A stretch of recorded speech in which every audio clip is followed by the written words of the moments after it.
चलिए फिर से देख लेते हैं इसमें। ये एग्जाम्पल है और 2, ठीक है, एक हाइट है, एक रस्सी ना 8 मीटर की हाइट पर ऐसे बांध दी गई है, टाइट कर दी गई है। ये सिचुएशन है।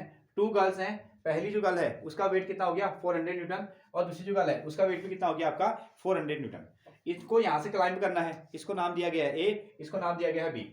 इसको यहाँ से यहाँ क्लाइंब करना है तो कितना समय लगता है 20 सेकेंड, और दूसरी वाली गर्ल को भी सेम हाइट तक जाना है और इसको कितना सेकेंड लगता है आपका, दैट इज 50 सेकेंड का टाइम लगता है। अभी कह रहा है कि इन्होंने यहाँ क्लाइंब करने के लिए कितनी पावर खर्च करी, कितनी पावर खर्च करी, ऐसा आपसे पूछा गया है। ओके, अब पावर का फॉर्मूला देखिए। पावर इज इक्वल टू क्या होता है, पावर इज इक्वल टू होता है आपका work upon time. Power is equal to कितना हो गया आपका वर्क अपॉन टाइम। ओके, अब देखें वर्क किससे मिलकर बनता है, वर्क मिलकर बनता है आपका force into that is displacement.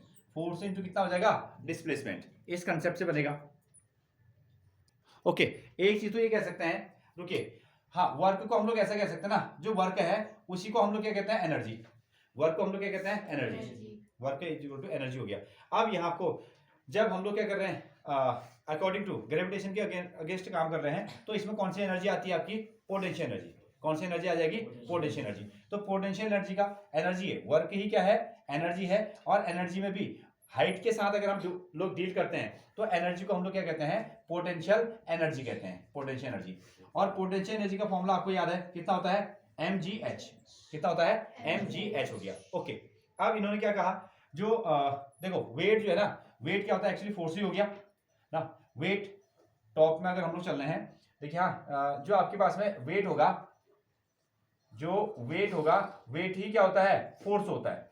Wait ही क्या हो गया फोर्स हो गया। और वेट का जो फॉर्मूला बन गया, फोर्स क्या होता है मास इंटू एक्सेलेरेशन ना, सॉरी ये कितना बन गया आपका मास इंटू एक्सेलेरेशन, ऐसा बनता है। और यहां पर क्या आ गया मास और एक्सेलेरेशन को आप क्या लिखोगे जी।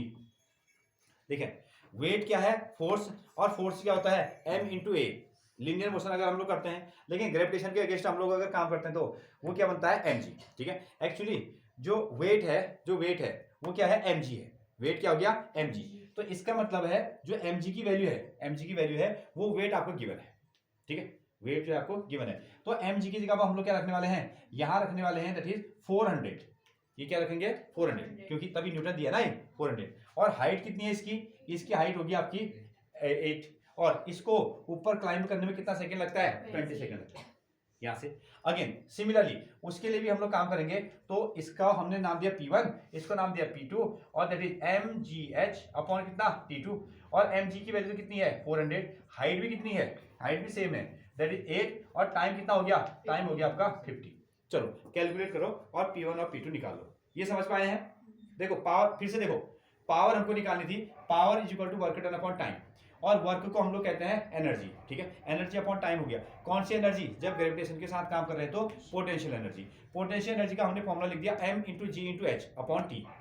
अगेन अब हम आते हैं mg पर। mg क्या हो गया, देखो वेट ही क्या है फोर्स है, फोर्स क्या है mg है। ठीक है, mg एक्चुअली फोर्स होता है, फोर्स को हम लोग वेट कहते हैं, इसलिए m और g की वैल्यू डायरेक्टली 400 यूज कर ली गई। हाँ सॉल्व करें और आंसर बताएं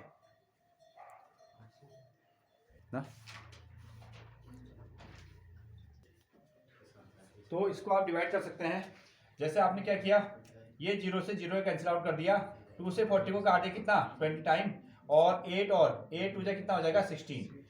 ओके, हम लोग क्या निकाल रहे हैं पावर निकाल रहे हैं, और पावर को किस में लिखा जाता है वॉट में, इसको आपने वॉट में लिखा, तो 160 वॉट। अच्छा, इससे हमने इसको कैंसिल आउट कर दिया, और 5 से 40 का किया 8 टाइम, और 8 से कितना हो जाएगा 64 वॉट। ये इसने कितनी पावर खर्च करी है 64 वॉट खर्च करी है, ये इसका मतलब है। तो किस तरीके से उन्होंने रिजेंबल किया, इस चीज को थोड़ा सा ध्यान रखिएगा। हाँ बिल्कुल अलग तरीके का क्वेश्चन आ गया उस पर।